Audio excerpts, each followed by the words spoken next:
to have you here. First time ever, I think. Thank you. Yes, first time, hopefully not the last. I'm excited to be here with you.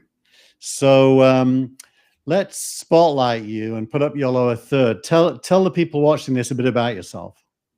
So I'm a former BuzzFeed News tech reporter. I was a senior tech reporter there for 5 years.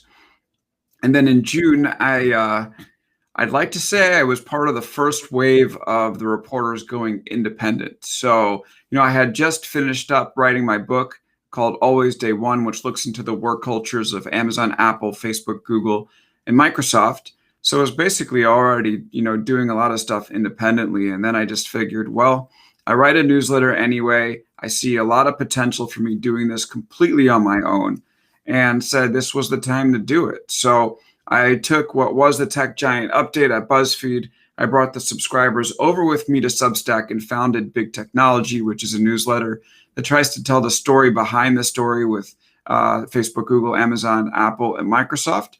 And then there's also a Big Technology podcast, which I record and publish every Wednesday. It's available on all your favorite podcast apps. And we try to have a discussion with either a tech insider or an outside agitator once a week that looks just like into the details of what's going on in the tech world. Something long form and unstructured and supposed to be kind of fun and show you stuff you can't get in a normal article.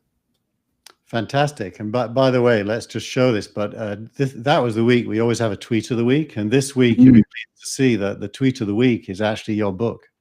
Hey, I appreciate that. A lot of work went into the book. I did 130 interviews with everyone from Mark Zuckerberg to, people on the front lines in Amazon warehouses.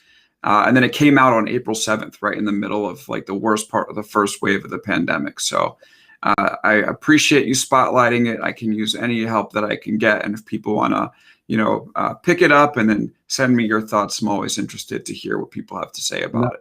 Actually, I'm fascinated by it. We can't talk about it now because we haven't got time, but the Google toolbar was an era I through and participated in. So I strongly recommend anyone who wants to understand tech and how it got to where it is today. Great read. So that was the week is a stolen title from an old British TV satirical comedy called That Was the Week That Was. But we don't do comedy. We try to focus in on really important topics that are going to affect mainly founders, angel investors, and VCs.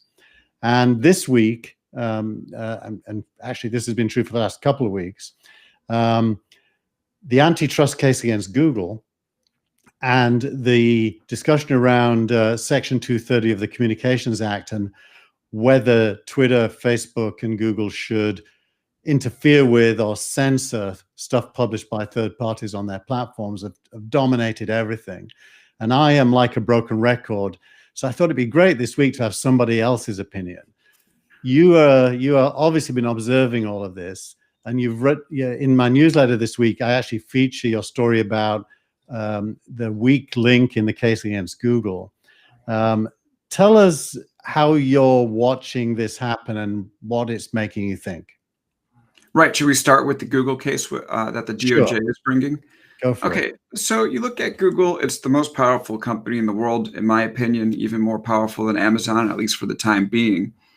And you would imagine that a government, when it looks at antitrust, would start to bring the case that matters, which is, like all the tech giants, the problem with these companies is that they will have, a marketplace that they'll create, and then they'll rig the marketplace so that their own services will win.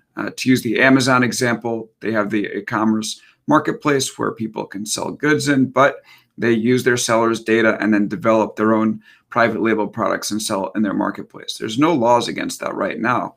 And that's really become, a pretty serious issue. And it's just helped these tech companies, dominate the smaller companies even more and solidify their dominance and crowd out competition in the marketplace. If you're a capitalist, this is not something you want. With Google, they started out as as well, right? They started out as a search engine, delivering you the opportunity to be able to make sense of the internet and find the websites you want. But then they rigged their marketplace to become the internet, in and of itself in many ways. You search Google, you very regularly end up on Google Maps, Google Shopping, Google News, and what's going on with the rest of the sites that you were there to find. Google does a good job of making sure you don't really get there and you stay within its properties. So that's what we should be focusing on. What we're focusing on instead is something that's much narrower and I think less important, which is Google's distribution deals. So the Department of Justice is not into the fact that Google pays for other services to have its search engine, inside their services. One of the most interesting things I saw inside the DOJ's report was that if you take 100% of search that goes on in the world, 20% goes on Google's owned and operated properties, 60% goes on in other properties such as Apple's iOS that Google pays to be the default browser, and then 20% happens elsewhere. So the DOJ is bringing this case against Google, essentially saying, hey, you're paying for this stuff. Clicks on a web document or when an application opens. Hey, Google, stop. Yeah, we turned it on. See, that's an owned and operated property, right? For some reason, the Google Assistant thought. Yeah, I probably said the H Google word. But the Department of Justice is bringing this case against Google and saying the main issue is that you pay other services to be the default, which to me is like the weakest possible case. And if you think about what happens if the Department of Justice wins, okay, so who stands to gain from this? Yeah. And honestly, the answer is two other tech giants that are more powerful. Well, not more powerful, but potentially that have higher valuations on the market, right?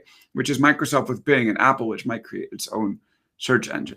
So is our Department of Justice there to prevent anti-competitive behavior or to pick winners and losers? And right now it's picking winners and losers and not getting at the right thing, in my opinion. That's interesting. I mean, the point that I observe is to be a monopoly, you have to own a market, or at least largely own a market. And I personally don't think search is a market. I think search is a technology. Mm-hmm. The market is advertising. Now, if you think about, you made some really good points about how much search is happening off of Google. And by the way, I think if you added Twitter and Facebook in, it might even go down lower, and Instagram, for example. But I'd be interested what you think about this point. Google's advertising share has been declining every year for quite a number of years now as Facebook's has grown. And the cost per click that it achieves from web clicks on advertising has also been declining. So my point of view is that Google is actually a declining market owner in a market it's barely owns half of now. And so it isn't really a monopoly in any market, although it is dominant in search technology. How do you think about that? Yeah, I mean, look, Google's still growing, so I wouldn't say it's the end of Google now, but it definitely has more competition than it did before. You point to Facebook and Twitter as companies that are taking its share. To me, the biggest competitor there is Amazon. I mean, you can look at Amazon's advertising revenue, and advertising's revenue is all search because it comes when you're expressing intent to buy a product inside Amazon. It's the same thing Google does. And that business has been exploding, right? So if you end up taking action against Google, you got to be really careful because the end result could really mean, I mean, if the DOJ comes in and kneecaps Google in any meaningful way, the end result can really mean, as we've talked about, more search share for Bing, potentially search share for Apple with its own search engine, and then greater percent of search advertising going to Amazon. And again, like, I don't think that solves the main issue, which is, which is Google favoring its own products within search. Do you read Ben Thompson's Stratechery at all? I do. What did you think about his point that Google is the default because it's best? So his argument, if I get it right, was that Google paying for these distribution deals or paying for these default deals will help it stay in a number one position because it has the quality of results, that improve because of the number of searches that happen upon it, which is an argument. I get it, but I'm also kind of skeptical of it because, are you telling me then that, Bing, which has, an untold number of searches is losing because of search volume? Are you telling me that DuckDuckGo is losing because of search volume? I think at the end of the day, it comes down to the technology for those two, more than it comes down to the volume. And again, I just think that we're really focusing on the wrong issue here. Yeah, that is his point, by the way. He says Apple would default to Google even if Google didn't pay it because it's better. Yeah, but okay, yeah, maybe it would, or it might, again, develop its own version of Google. If Apple made a search engine that was 75% as good, it would make a ton of money. Yep. You already know that Apple is trying to supplant Google Maps with Apple Maps. So what's to prevent them from creating their own search engine and taking there? I don't really buy the fact that Apple would necessarily still go to Google if Google wasn't paying them. Actually, this week, today, there are rumors suggesting that might be happening. I don't know how real they are, but look, it's only a matter of time. Every action has an equal and opposite reaction, and the Department of Justice is actually going to cause, some ships to move on this thing, no doubt about it. So let's. I'd love to drill down into Google's curation of the search results and pointing inwards to its own properties. I could talk for a long time about that because that's what Yahoo did for a long time as well. Usually it's a sign that the tech is not as good as it used to be, and so they need to intervene, let's say. But we haven't got time, so let's quickly move to the Section 230 stuff and your views about that. Yeah, I mean, I tend to think that this was a fairly embarrassing hearing for Congress. Again, they could be focusing on antitrust. They adjourned the Senate and still had this hearing basically to complain about Google either keeping up or taking down content that didn't play into their interest politically. And I honestly think that, like, at this point in this country, we really got to look at our elected representatives among, many other reasons, but, just make it clear to them that they're just not doing the job that they were sent there for. And, to have Marsha Blackburn complain about, the fact that some Google employee said things that she didn't like, even if they were mean, but you're a U.S. Senator using, your position to go advocate, against someone's employment at a tech company. I mean, come on, people. I mean, look around. We're going through the biggest political, economic, and health crisis of our lifetimes. And for, a bunch of senators, some of the most powerful people in the country, to sit around, complaining again about their Google results, to me is kind of ridiculous. Right. So I watched it a little bit, and because I was a political activist and I'm on the left, my natural instinct is to hate the Republicans. But I must admit that yesterday, a lot of the time, the Republicans, not all of them, some of them were being jerks, but some of them were sounding like they were standing up for free speech more than the Democrats or the CEOs. So when Mark Zuckerberg said he believes that Section 230 should be modified and there should be regulation, and then when Cruz said to Dorsey, shouldn't you just be a platform where people can say what they want and let other people disagree with it? You just keep out of it, unless it's criminal, of course. A bit of me was thinking, wow, I think I agree with Cruz more than I agree with the platform starting to editorialize. And, that's got a lot to do with me. I started an ISP, and I remember resisting police requests to patrol what was on our network because I didn't want that job. And I didn't think it was my job. I thought it was their job. So how do you, the core issue of editorializing, censoring as it's sometimes called, but I think that's the wrong word often. Even Mike Lee admitted that censoring is not the right word. He called it a term of art. But sorry, go ahead. So what do you think about that? Are you kind of like a First Amendment free speech at all costs, or do you think that these are really publications with editors, and of course they've got the right to do whatever they want, they're private companies, but what should they do? Yeah, this conversation, not the one that we were having, but the fact that this has become such a big part of the conversation in Congress drives me a little bit nuts, because I think there's so much of a focus on content moderation that we lose sight of the fact that these platforms can structure the way that they work in a way that can improve health. And that's what we should be focusing on. I've written about this in Big Technology in a piece that I call Outputs versus the Machine. Are we going to look at the outputs, the thing that they spit out, or are we going to look at the machine and try to figure out why they're spitting out what they're spitting out? And I just did a story on this today in Big Technology, looking at the fact that Facebook and Twitter are both rethinking their share buttons. I mean, they are making editorial decisions by the way that they structure, the way that these platforms work. The way that they encourage engagement and incentivize movement of content will change what people see. And we can tell right now that that stuff isn't very good. So what's the solution? To me, I think that we need to add more friction to the share process.